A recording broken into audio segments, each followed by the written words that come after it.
आप देख रहे हैं अमरउजाला.com। मैं ललित सिंह राजपूत और आज हमारे साथ हैं पद्मश्री और छत्तीसगढ़ी सिनेमा के सुपरस्टार अनुज शर्मा। आपका बहुत बहुत स्वागत है। जी धन्यवाद। जी, आप एक फेमस हस्ती हैं। आप चाहते तो कांग्रेस भी ज्वाइन कर सकते थे, आपने बीजेपी ही क्यों चुना?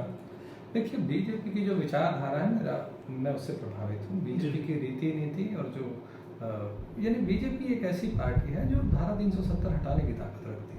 जी बीजेपी ऐसी पार्टी है जो ट्रिपल तलाक हटाने की ताकत रखती है। बीजेपी ऐसी पार्टी है जो राम मंदिर बनवाने की ताकत रखती है। तो एक ऐसी पार्टी के साथ जो राष्ट्र प्रथम की बात करती है, जी ऐसी पार्टी के साथ जुड़ना मेरे लिए सौभाग्य की बात होगी। मैंने तय किया कि मैं अगर राजनीति में जाऊंगा तो भारतीय जनता पार्टी के कार्यकर्ता के नाते जाऊंगा जी और इस पार्टी के विचारों का प्रभाव मेरे अंदर बचपन से रहा है और मैं इसलिए अपने लिए भारतीय जनता पार्टी को चुना। अभी कांग्रेस जो है लगातार हिंदुत्व को लेकर लगातार काम कर रही है। राम वनगमन पथ हो गया, माता कौशल्या मंदिर करने हुआ, अभी हाल ही में देख रहे हो रायगढ़ में रामायण महोत्सव चल रहा है। तो ये हिंदुत्व तो लगातार कांग्रेस भी उठा रही है, इस मुद्दे पर क्या काम कर रही है, क्या कहेंगे? दुख में सुमिरन सब करे, सुख में करे न कोई। जो सुख में सुमिरन करे तो दुख काहे को होए। समझ में आ गया है कांग्रेस को कि उनको भगवान की शरण में जाना पड़ेगा। वो चुनाव हार रहे हैं जी, लेकिन छत्तीसगढ़ की जनता ये जानती है कि उनके साथ छल किया जा रहा है। इस बार बीजेपी आ रही है। बिल्कुल आएगी जी। बीजेपी की वो कौन सी विचारधारा थी या नीति थी जिसकी वजह से प्रभावित होकर आपने बीजेपी चुना? अब देखिए, भारतीय जनता पार्टी की आइडियोलॉजी देखिए। जी, भारतीय जनता पार्टी की जो आइडियोलॉजी है, आप देखिए कि सबसे पहले वो कहते हैं राष्ट्र प्रथम, नेशन फर्स्ट। जी। सबसे पहले राष्ट्र, सबसे पहले देश। ये बात मुझे सबसे ज्यादा प्रभावित करती है। एक छात्र जीवन के दौरान मैं डिफेंस में जाना चाहता था, मैं नहीं जा पाया किसी कारण से। मैं सिनेमा लाइन में आया, लोगों की अपनी कला के माध्यम से सेवा किया।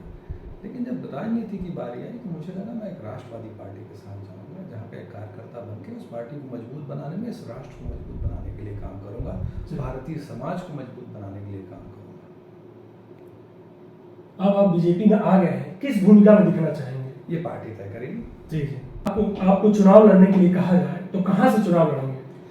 देखिए, मैं तो एक कार्यकर्ता के नाते काम करने आया हूँ भारतीय जनता पार्टी में। पार्टी जो दायित्व देगी, जो काम कहेगी, मैं उस काम को अपने पूरी ताकत के साथ, पूरी क्षमता के साथ, पूरी ईमानदारी से करूंगा। ये बात तय है। जो दायित्व पार्टी देगी मैं उसका निर्वहन करूंगा। आप बलौदाबाजार भाटापारा जिले से आते हैं। भाटापारा के लोगों की काफी अपेक्षाएं हैं आपको लेकर के, और तो ऐसे में क्या कहेंगे आप? देखिए, मेरा जन्म भाटापारा बलौदाबाजार, मेरा पूरा परिवार उस क्षेत्र को बिलोंग करता है। रायपुर में भी हम लोग रहते हैं। तो अपेक्षाएं तो ऑब्वियस है होती कि जैसे मैं अपने स्कूल में जाता हूँ तो उस स्कूल के जुड़ाव रहता है लोगों के साथ। होता है। तो मैं मुझसे जो अपेक्षाएं हैं सब पूर्ण करने की कोशिश करूंगा, जहाँ से भी मुझे लेकर अपेक्षाएं। विधानसभा चुनाव होने में महज 4 महीने शेष बचे हैं, ऐसे में आपकी रणनीति क्या होगी? मेरी रणनीति ये होगी जो पार्टी की रणनीति होगी। जी। पार्टी जो तय करेगी उस रणनीति के साथ में काम करूंगा। अब आप बीजेपी के नेता हो गए हैं, पूरी तरह से नेता हो गए हैं जी। अब जो है आप फिल्मों का कैसे करेंगे? देखिए, मैं समाज सेवा के लिए राजनीति में हूँ। बाय प्रोफेशन मैं आज भी कलाकार हूँ जी। मैं अपने कला का काम करता रहूँगा। मैं फिल्में करूँगा, मैं एल्बम करूँगा, वो मेरा काम है।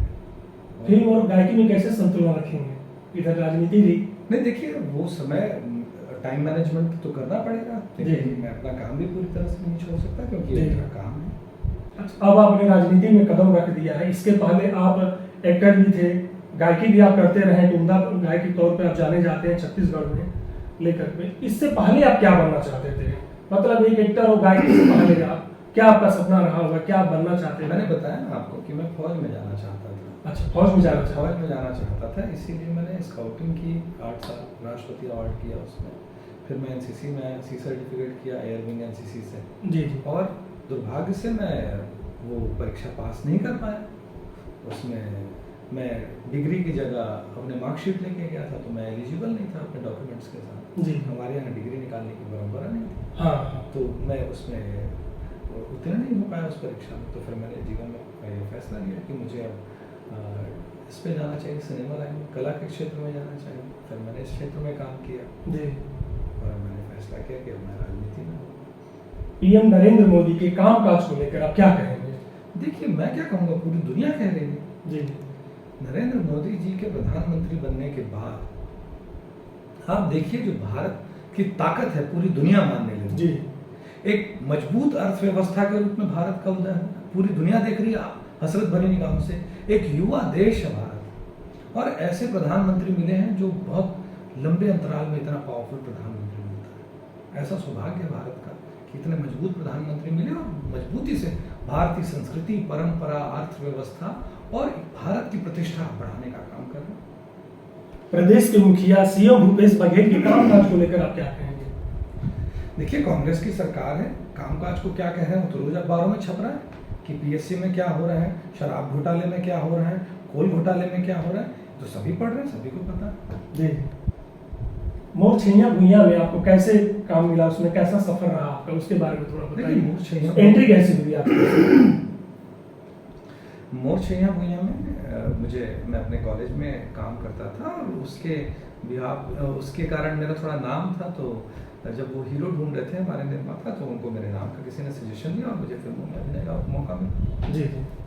सुश्री आनंद शुक्ला ने अभी कल ही कहा था कि जो बीजेपी में प्रवेश किए हैं वो बीजेपी कार्यालयों में बीजेपी नेताओं के यहाँ लगातार आते जाते रहे, वो ऐसे में नए नहीं है, वो बीजेपी के ही कार्यकर्ता है। क्या कहेंगे इस पर? देखिए, ये उनकी राय है, और वो ये तो मानते हैं कि मैं संबंध तो मेरे सभी लोगों से हैं, व्यक्तिगत जी, संबंध। आप दोनों पार्टियों में मेरे तो सभी से संबंध है। जी। लेकिन रही सवाल विचारधारा की, तो मैं विचारधारा में भारतीय जनता पार्टी की विचारधारा से हमेशा सहमत रहा, इसलिए भारतीय जनता पार्टी के मैं उम्मीदवारों के लिए प्रसार भी किया। पहले काफ़ी समय से मैं करता आया हूँ। जिस दिन मैंने राजनीति में आने का फैसला किया, तो उस दिन मुझे लगा कि भारतीय जनता पार्टी मेरे लिए सबसे उत्कृष्ट पार्टी है। जी। आप एक शानदार और उम्दा कलाकार तो हैं, गायकी भी आपकी बेजोड़ है। जी। मैं चाहूंगा कि हमारे दर्शकों के लिए आप एक गाना गुनगुनाएं। देश माया के भारत गीता, दाई ददा मोर रामो सीता, दया माया मोर परवा छानी, पर के सेवा मोर सिखानी, इही मोरे जिन गानी मैं लहरियाओ रे, सीधा म सीधा नहीं तडूमी करियाओ रे, मैं छत्तीसगढ़ियाओ रे, भारत माँ के रतन बेटा बढ़ियाओ रे, मैं छत्तीसगढ़ियाओ जी, मैं छत्तीसगढ़ियाओ रे। तो आपने देखा, ये थे हमारे साथ पद्म श्री अनुज शर्मा, जिन्होंने कहा कि मैं छत्तीसगढ़िया हूँ और मुझे इस पर नाज है। रायपुर से अमरउजाला.com के लिए मैं ललित सिंह राजपूत। मन से उजाला कर चले, मन से उजाला कर चले, एक अमर उजाला कर चले।